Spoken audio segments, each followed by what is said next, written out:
Goods and services tax, goods and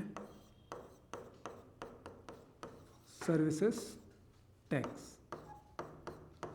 देखो पहले क्या है ना, स्टार्ट मतलब आज से करीब 7-8 साल पहले, शायद उससे भी ज़्यादा, क्या था कि गवर्नमेंट के टैक्स ना बहुत सारे थे, अलग अलग टैक्स थे। सेंट्रल गवर्नमेंट के टैक्स अलग थे, जैसे सेंट्रल गवर्नमेंट का जो टैक्स है, जैसे एक्साइज ड्यूटी जो होती थी वो सेंट्रल गवर्नमेंट को जाती थी, फिर कस्टम ड्यूटी हो गई, सर्विस टैक्स हो गया, सेंट्रल सेल्स टैक्स हो गया। ऐसे ही जो स्टेट गवर्नमेंट के टैक्स थे, इनमें एंट्री टैक्स हो गया, मतलब जैसे कोई स्टेट के अंदर अगर एंट्री ले रहा है कोई व्हीकल सामान वामान लेकर के, तो पहले वो वाला टैक्स लग जाएगा। फिर वैल्यू एडिड टैक्स लगता था, वैट बोलते थे उसको। फिर एंटरटेनमेंट टैक्स हो गया, फिर लॉटरी का टैक्स होता है। अरे मतलब जैसे आप अगर जैसे मान लो अगर ये पीवीआर है, तो स्टेट में अगर पीवीआर आपने लगा दिया, मूवीज वूवीज दिखा रहे हो, तो उस पर एंटरटेनमेंट टैक्स लग जाता था। तो बहुत सारे टैक्स हैं, मतलब फैला करके मान लो कि लगभग 10-15 टैक्स अलग अलग हुआ करते थे। अब के टाइम पे क्या है कि एक है, इसको बोलते हैं जीएसटी। ये हो गया तुम्हारा GST, goods and services tax, ठीक है। अब इस जीएसटी में ना मतलब मोर स्पेसिफिकली 3 अलग अलग टाइप के टैक्स मिलेंगे। एक सीजीएसटी होगा, एक एसजीएसटी होगा और एक आईजीएसटी होगा। उसको हम लोग तब समझेंगे। पहले हम लोग कुछ इंपॉर्टेंट टर्म्स को समझ लेते हैं। जैसे पहला टर्म है कि डीलर कौन हुआ। सबसे पहला टर्म कि डीलर कौन हुआ। डीलर, डीलर या फिर आप बोल दो ट्रेडर। ट्रेडर, हाँ सब अभी गवर्नमेंट मतलब सेंट्रल गवर्नमेंट और इन सबको जाता है वो, ठीक है, अलग होता है वो, समझेंगे जब कभी वो टॉपिक आएगा तब समझेंगे। अभी के लिए समझो कि एक होता है डीलर और ट्रेडर भी उसी को बोलते हैं। लेट सपोज आपने देखा होगा कोई स्वास्तिक ट्रेडर्स लिख देता है, ठीक है, या फिर कोई अलग अलग ट्रेडर्स के नाम से आपने दुकानें देखी होंगी। तो डीलर या फिर ट्रेडर दोनों सेम ही चीज़ हैं। ये वो लोग हैं जो किसी सामान को बाय कर रहे हैं to resell it. Buy something, क्या बाय समथिंग टू रीसेल, मतलब उन्होंने कुछ परचेज किया है, इसी पर्पज से परचेज किया है कि उसको बाहर आगे चल करके बेच देंगे। समझ में आ गया अभी? तो उसमें हर बिजनेस में ट्रेडर्स भी आ सकते हैं। हाँ हाँ, हर एक बिजनेस में आ सकते हैं ये ट्रेडर, हर एक बिजनेस में आ सकते हैं। ऐसे लोग जिनका काम क्या है कि कुछ चीज़ बाय करो और फिर आगे उसको बेच दो। वो तो हर जगह ही होता है। हर जगह ही होता है लगभग ना, ठीक है। लेकिन फैक्ट्रीज जो लोग अपनी फैक्ट्रीज चला रही हैं, वो लोग तो रॉ मटेरियल लेकर के आएंगी ना, उसको बनाएंगी। फिर वो पहले कुछ और लेकर के आई, फिर उन्होंने कुछ और बना दिया। जैसे कॉटन लेकर के आई, कपड़े बना दिए, अब उसको बेचेंगी। और डीलर्स का ये काम नहीं है। डीलर्स का काम क्या है? कपड़ा ही खरीदा वहाँ से और कपड़ा ही बेच दिया। आ रही बात समझ में? तो ऐसा, तो डीलर अभी समझ में आ गया ट्रेडर या फिर डीलर क्या होते हैं। पैसा तो उनका भी लग रहा है उसमें, लोग क्या बोलते हैं, हाँ हाँ, पैसे से तो दोनों को ही लगते हैं भाई, लेकिन मतलब वो भी तो डीलर ही हुए। नहीं, डीलर का काम इतना है बाय समथिंग टू रीसेल, कुछ खरीदो सिर्फ इस पर्पज से कि उसको वही रीसेल करो। बचना है, बेचना है उसको, ठीक है। तो वो जो लोग ऐसा कर रहे हैं वो कौन हो जाएंगे? वो हो जाएंगे डीलर या फिर ट्रेडर। यानी 90% बिजनेस डीलरशिप पे ही चलता है। डीलरशिप पे या फिर ट्रेडरशिप पे चल रही है, ठीक है ना, रखना। तो अभी ये समझ में आ गया। अच्छा, दूसरी चीज़ क्या है कि अपने पास जैसे जो सेल्स हैं, जैसे मान लो अगर ये जो डीलर है फिर ट्रेडर है, ये क्या कर रहा है? सेल कर रहा है ना। तो जो सेल्स हैं वो 2 अलग अलग टाइप से हम लोग देख सकते हैं। एक होता है तुम्हारा इंट्रा स्टेट सेल, एक है इंट्रा स्टेट सेल, और दूसरी सेल होती है इंटर स्टेट सेल। क्या? Inter state sale. ये स्टेट के अंदर की होती है। हाँ, और वो इंट्रा स्टेट तो वाली जो इंट्रा स्टेट का मतलब होता है उसी जगह पे, जैसे इंट्रा हाउस कंपटीशन हो रहे हैं, ठीक है। तो जैसे इंट्रा का मतलब हुआ सेम स्टेट में, कहाँ पे? सेम स्टेट, सेम स्टेट में अगर कोई सेल हो रही है तो उस सेल को हम लोग क्या बोलेंगे? इंट्रा स्टेट सेल बोलेंगे। अच्छा, फिर इंटर स्टेट सेल क्या हुई कि जब, एक स्टेट से दूसरी स्टेट हाँ, जाके बेच रहे हैं। जब across the boundary of the state बोल सकते हो, ठीक है। तो इंटर स्टेट सेम स्टेट में होगा ना। हाँ नहीं, इंट्रा स्टेट सेम स्टेट में होता है, इंटर स्टेट होता है जो कि दो अलग अलग स्टेट्स के बीच में होता है, ठीक है। अक्रॉस द स्टेट और with other countries, with foreign countries मान लो, फॉरेन कंट्रीज, समझ में आ रहा है। अच्छा इसका जरा मीनिंग समझते हैं हम लोग। जैसे मान लो कि अभी हम लोग कहाँ पे हैं, हम लोग हैं उत्तराखंड में, ठीक है। हमने शूज़ को बाय किया, मान लो हमने शूज़ को बाय किया कहीं पे भी, मान लो हल्द्वानी में बाय किया, देहरादून में ला करके बेच दिया, ठीक है। तो हमने हाँ हाँ टैक्स तो लगेगा, ठीक है, लेकिन वो सेल किस कैटेगरी में आएगा।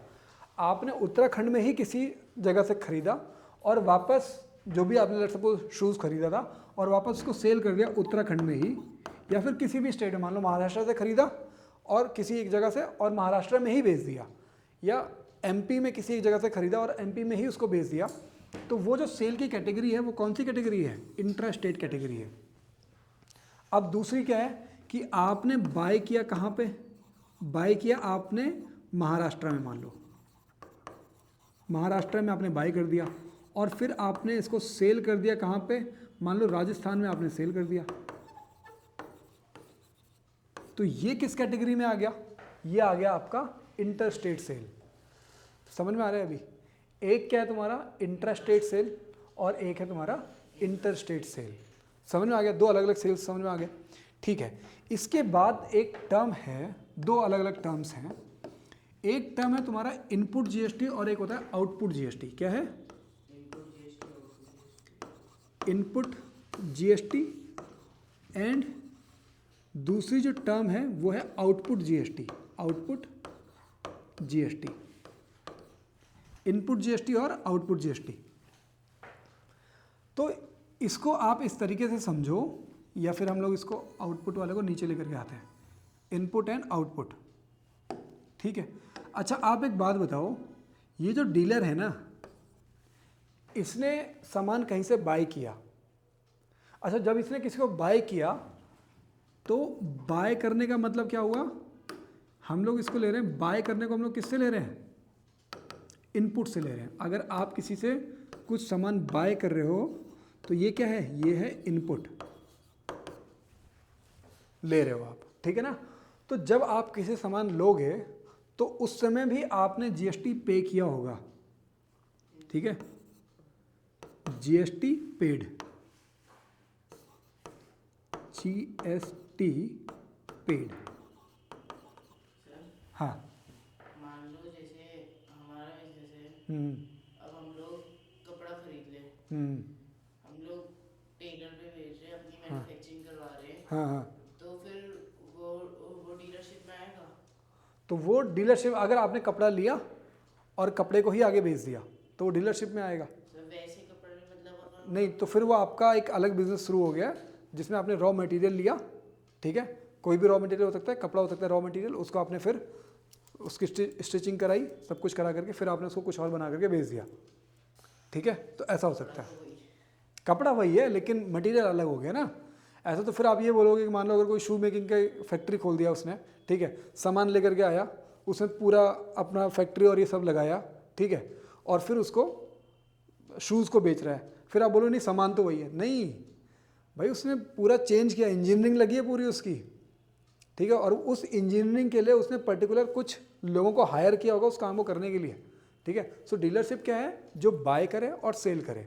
जो आप बता रहे हो वो कोई एक दूसरा नया बिजनेस क्रिएट करना हो जाएगा, ठीक है, जहाँ पे आपने कोई रॉ मटेरियल लिया और उसको फिर कुछ और बना करके बेच रहे हो। अभी के लिए ये समझो कि जो इनपुट जीएसटी है, आपने अगर कोई चीज़ खरीदा तो उसको मतलब आपने बाय किया, इसका मतलब आपने उसको इनपुट किया, लिया, उस टाइम पे जो आपने जीएसटी पे किया है वो जीएसटी क्या होती है, इनपुट जीएसटी होती है। GST paid for buying something is the GST, input GST. और ये किसके टर्म्स में हम लोग बोल रहे हैं, डीलर के टर्म्स में बोल रहे हैं। और फिर वो डीलर क्या करेगा, उस सामान को कहीं पे बेच देगा। तो मतलब अगर वो कहीं पे सेल कर रहा है उसको, तो इसका मतलब ये क्या कर रहा है, आउटपुट कर रहा है, मतलब बाहर निकाल रहा है चीज़ों को, और उस समय वो जीएसटी कलेक्ट करेगा। क्या करेगा वो, जीएसटी कलेक्ट करेगा। बात समझ में आ रही है अभी? जब उसने किसी को सामान बेचा तो उसने क्या किया, जीएसटी कलेक्ट किया। जब उसने सामान किसी से खरीदा तो उसने जीएसटी पे किया। तो जो जीएसटी जो पे कर दिया है वो कौन सी है, वो इनपुट जीएसटी है। जीएसटी जो उसने कलेक्ट की वो कौन सी है, वो आउटपुट जीएसटी है। अब एक होती है जिसको बोलते हैं आप, या फिर बोल दो आप टैक्स लायबिलिटी, ठीक है, या फिर इसको टैक्स लायबिलिटी, चलो इसको अभी ठीक है, इसको अभी समझ लेते हैं हम लोग। इसका मतलब होता है tax liability, tax liability of dealer. Tax liability को हम लोग समझ लें, या फिर आप ये बोल दो कि tax that has to be paid, that has to be paid to government by dealer. Dealer को वो टैक्स जो अभी डीलर को गवर्नमेंट को पे करना है, ठीक है। तो गवर्नमेंट ये बोलती है कि भाई साहब आपने जो जीएसटी कलेक्ट की है, मान लो आपने अगर 500 रुपये जीएसटी कलेक्ट किया है और आपने सामान लेते हुए 300 रुपये जीएसटी दे दी थी, तो इसका मतलब आपने 200 रुपये जीएसटी आपके पास अभी रह गई है जो कि आपने कलेक्ट की थी। तो इसका मतलब कि आप 200 रुपये क्या कर दोगे, पे कर दोगे गवर्नमेंट को। मतलब टैक्स लायबिलिटी क्या आ जाएगी, टैक्स लायबिलिटी आ जाएगी output GST minus input GST. समझो जरा, अब जरा इसको ना मैं थोड़ा सा यहाँ पे एक्सप्लेन कर दे रहा हूँ। क्वेश्चंस जब करेंगे तब तो करेंगे, लेकिन अभी के लिए जरा इसको पहले समझ लो। जैसे मान लो कि ऑब्जेक्ट की, मान लो कोई एक ऑब्जेक्ट है, उसकी जो प्राइस है ना वो 1000 रुपये है, ठीक है।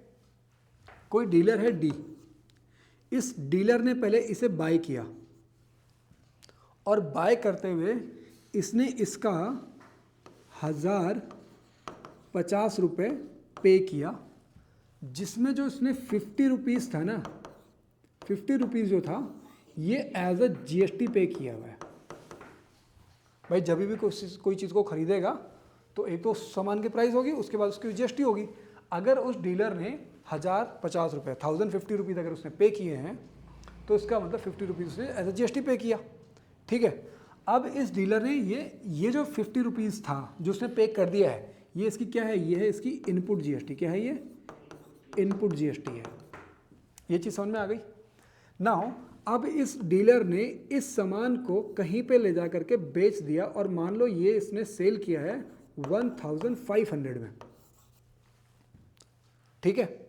और जब इसने ये सेल किया ना तो इसने उस कस्टमर के लिए ये बोला है कि भाई साहब 1400 का तो ये सामान है और 100 रुपीज़ आपको मैंने एज अ जीएसटी चार्ज किया है।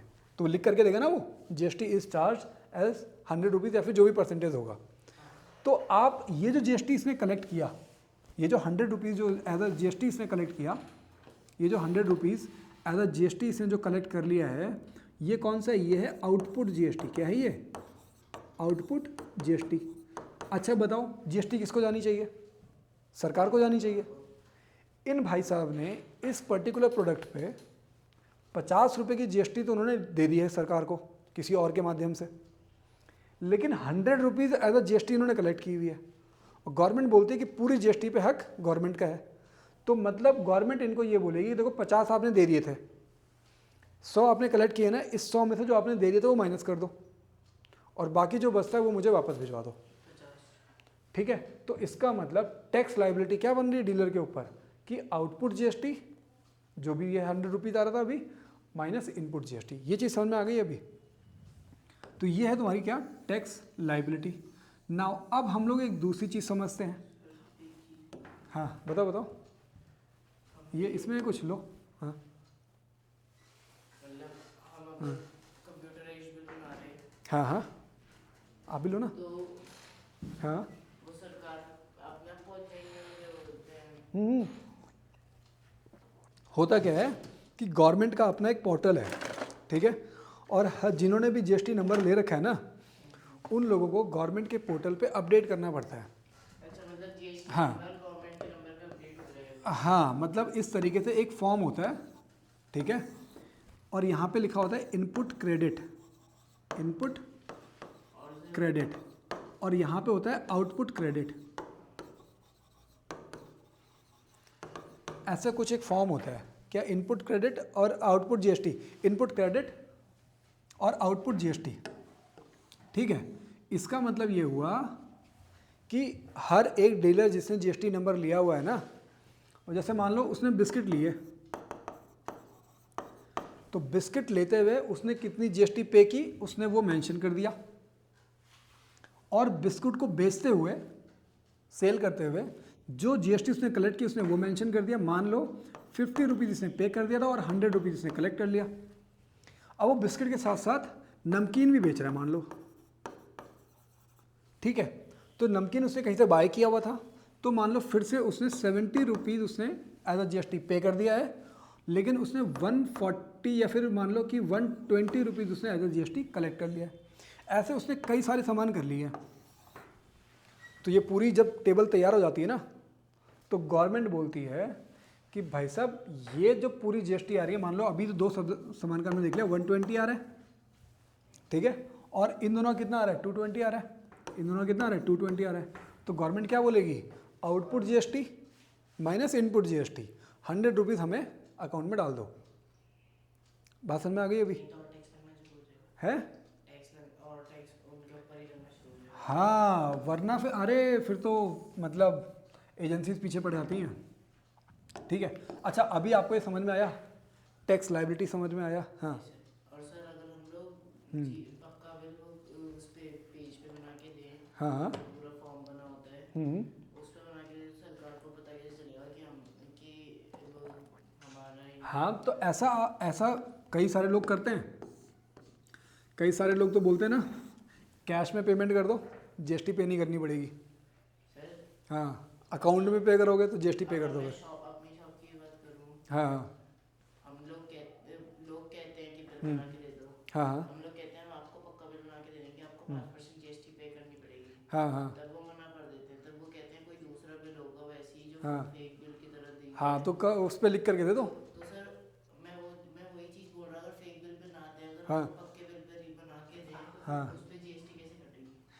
तो उस पर जीएसटी कहाँ कटेगी भाई? मतलब जैसे अगर आप फेक बिल बना करके दे रहे हो ना, तो इसका मतलब आप गवर्नमेंट को अपडेट ही नहीं कर रहे हो। नहीं सर, अगर हम लोग रियल बिल भी बना रहे हैं पर हम लोग पेज पे बना रहे हैं, एक अच्छा government ने हाँ, update कर दिया वो। तो वो होता ये है कि अगर कभी एजेंसी, मान लो अगर आपकी किसी ने कंप्लेंट डाल दी और कोई एजेंसी चेक करने के लिए आ गई, ठीक है, उन्होंने आपकी पूरी वो लिस्ट देख ली, फिर वो बोलेंगी भाई आपकी इनकम तो इतनी हो रही है, आपने जीएसटी इतनी सी पे कर रखी है, तब वो चीज़ें अलग हो जाती हैं। और कई ऐसे लोग मतलब बिल बुक तो जनरली हर कोई बना करके रखता है, ठीक है, बट पेमेंट जीएसटी पे हर कोई कर रहा हो ये चीज़ ज़रूरी नहीं होती है, लेकिन हाँ करनी चाहिए भाई गवर्नमेंट के लिए, ठीक है।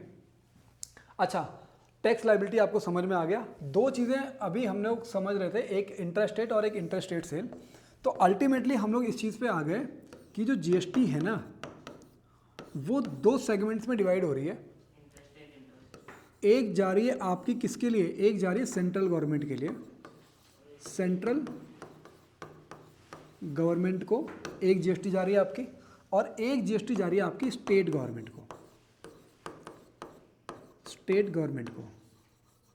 अब होता ये है कि मान लो अगर आपने सेल किया है कौन सा वाला, इंट्रास्टेट, इंट्रास्टेट आपने कोई सेल किया हुआ है, इंट्रास्टेट सेल, ठीक है, और मान लो कि उस प्रोडक्ट पे जो भी आपने जो सेल किया है उस प्रोडक्ट पे आपका X% टैक्स लग रहा है। कितना लग रहा है टैक्स? X% लग रहा है।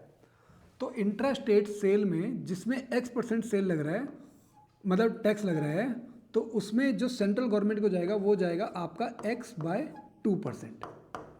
समझ में आ रहा है अभी? और स्टेट गवर्नमेंट को जाएगा कितना, X/2%। दोनों को हाफ हाफ चला जाएगा। मान लो अगर 10% का या फिर 18% का ब्रैकेट है कि उस पर्टिकुलर प्रोडक्ट पे कितने का 18% का टैक्स लग रहा है, तो सेंट्रल गवर्नमेंट को कितना जाएगा 9%, और स्टेट गवर्नमेंट को 9। कब? जब ये सेल कौन सी है, इंट्रास्टेट है। और अगर सेल हो जाए कौन सी, इंटर स्टेट अगर सेल हो जाए, इंटर स्टेट सेल अगर हो जाए, अगर सेल कौन सी हो जाए, सेंट्रल पे चले जाएगा। हाँ, तो अगर इंटर स्टेट सेल हो जाए तब जो टैक्स लगता है ना, वो टैक्स होता है IGST। क्या लगता है वो, IGST। यहाँ पे ये जो जो इंट्रा स्टेट, जब इंट्रा स्टेट सेल था तो जो सेंटर को गई उसको बोलते हैं हम लोग CGST, CGST, central government sorry central goods and services tax. और यहाँ पे लगती है SGST, state goods and services tax. समझ में आ गया अभी। IGST का मतलब क्या हुआ, इंटीग्रेटेड, क्या होता है ये, integrated goods and services tax. और ये पूरी की पूरी जब भी इंटर स्टेट सेल होगा तब ये जो IGST होगी, ये पूरी की पूरी, पूरा का पूरा जो टैक्स है, ठीक है, whole tax collected is went to central government, central government. अब इसका मतलब पता क्या हुआ, मान लो उत्तराखंड स्टेट है और ये बहुत सारी फैक्ट्रीज लगा रखी हैं इसमें, ठीक है, बहुत सारे बिजनेसेस यहाँ पे चल रहे हैं और वो सारे बिजनेस जो आउटपुट दे रहे हैं वो अलग अलग स्टेट्स में जा करके बिक रहा है सामान, ठीक है। तो भाई स्टेट गवर्नमेंट को क्या फ़ायदा हुआ फिर, तो स्टेट गवर्नमेंट मतलब ये जो पूरा रिकॉर्ड है ना, ये IGST और CGST कितना कलेक्ट हो रहा है, ये सब गवर्नमेंट के पास रहता है। फिर गवर्नमेंट बोलती है सेंट्रल गवर्नमेंट को कि हमारे यहाँ पे जो बिजनेसेस है ना, उनकी वजह से आपको इतनी GST मिल रही है, तो हमारे फिर स्टेट का भी थोड़ा ध्यान रखा जाए, तब फिर वो फंड रिलीज़ करते हैं। लेकिन आपको ये ध्यान नहीं क्या रखना है, आपके लिए इंपॉर्टेंट क्या है कि इंटर स्टेट सेल में जितनी भी GST कलेक्ट होगी वो सारी कहाँ जाएगी, और उस पर जो GST लगती है उसका नाम क्या होता है, IGST। नाम क्या है, integrated goods and services tax. अब इसकी एक लास्ट चीज़, ये सारी चीज़ें समझ में आ गई कि इंटर स्टेट में दो अलग अलग जगह पे गई, यहाँ पे पूरा सेंट्रल गवर्नमेंट को गया दिल्ली का ज़्यादा फायदा होता है। है, दिल्ली का ज़्यादा फायदा होता है। दिल्ली का, दिल्ली का ज़्यादा फायदा क्यों हो रहा है, central government state government tax दोनों उसके ही जा रहे हैं। अच्छा, अरे नहीं नहीं भाई, सेंट्रल गवर्नमेंट मतलब कहीं पे अगर सेंट्रल गवर्नमेंट अगर बैठ रही है, इसका मतलब ये नहीं कि सेंट्रल गवर्नमेंट उसी स्टेट की है, नहीं। सेंट्रल गवर्नमेंट का काम है पूरे सेंटर को देखना, मतलब पूरे कंट्री को देखना। मतलब अगर 1 रुपये भी आ रहा है ना, तो भले ही सेंट्रल गवर्नमेंट दिल्ली से चल रही हो, ठीक है, बट वो 1 रुपये भी कहाँ बटेगा, पूरे देश में बटेगा। समझ में आ रही बात, तो ऐसा ये चीज़ ध्यान रखना है। अच्छा, ये चीज़ ये समझ में आ गया, GST का पूरा ये इतना फंडा समझ में आया। अब एक बात आती है कि what are the benefits of GST, ये लास्ट है, बेनिफिट्स ऑफ GST। भाई GST के क्या क्या बेनिफिट है, ठीक है। तो बुक में जो चीज़ें दे रखी हैं, जैसे ईज ऑफ डूइंग बिजनेस, ये बिल्कुल सही है भाई, ईज ऑफ डूइंग बिजनेस। अब जैसे मान लो क्या हुआ, लॉस भी हो सकते हैं। हाँ नहीं मतलब बड़े अगर आप उस पर देखोगे तो ईज ऑफ डूइंग बिजनेस तो है। जैसे मान लो कोई एक ट्रक वाला है, ठीक है, तो वो ट्रक वाला महाराष्ट्र से सामान लेकर के निकला और उसको सामान लेकर के यहाँ पे आना है उत्तराखंड में। अब वो पहले वहाँ पे टैक्स दे, फिर यहाँ पे बॉर्डर पे टैक्स दे, फिर यहाँ पे जब सामान उसका बिकेगा तब अलग से टैक्स देना पड़ेगा उसको, ठीक है। तो अलग अलग जगहों पे टैक्स देना पड़ता। अब क्या है, अब उसने वहाँ से सामान लेते हुए एक GST का एक रिसिप्ट बन गया उसका, उसको लेकर के वो कहीं पे भी जा रहा है। समझ में आ रहा है अभी। तो ईज़ ऑफ डूइंग बिजनेस तो है, क्योंकि वो हर जगह उसको अब टैक्स पे नहीं करना पड़ रहा है, हर एक इंडिविजुअल जगहों पे, ठीक है। तो ईज़ ऑफ डूइंग बिजनेस तो है ही है, ठीक है। दूसरी जो चीज़ है वो है reduce tax evasion, reduce tax evasion. इसका मतलब ये हुआ कि पहले लोग क्या करते थे, सामान बेच दिया, टैक्स कलेक्ट कर लिया बोल करके कि भाई ये तो गवर्नमेंट का टैक्स लगता है, ठीक है, बट गवर्नमेंट को बताया नहीं कि हमने टैक्स लिया था। और अभी भी चल रहा है, ऐसा नहीं कि अभी नहीं है, अभी भी है, ठीक है। लेकिन अभी ये हो गया है कि हर GST नंबर होल्डर को ना मेंशन करना पड़ता है कि तुमने कितनी GST पे की थी और कितनी GST तुमने कलेक्ट की है। तो एक तरीके से जो टैक्स इवेजन था उसको गवर्नमेंट ने कंट्रोल किया है। और जो पॉइंट है वो है tax system become more transparent. ये तो है, ट्रांसपेरेंसी तो आई है, ट्रांसपेरेंसी। तो 50 की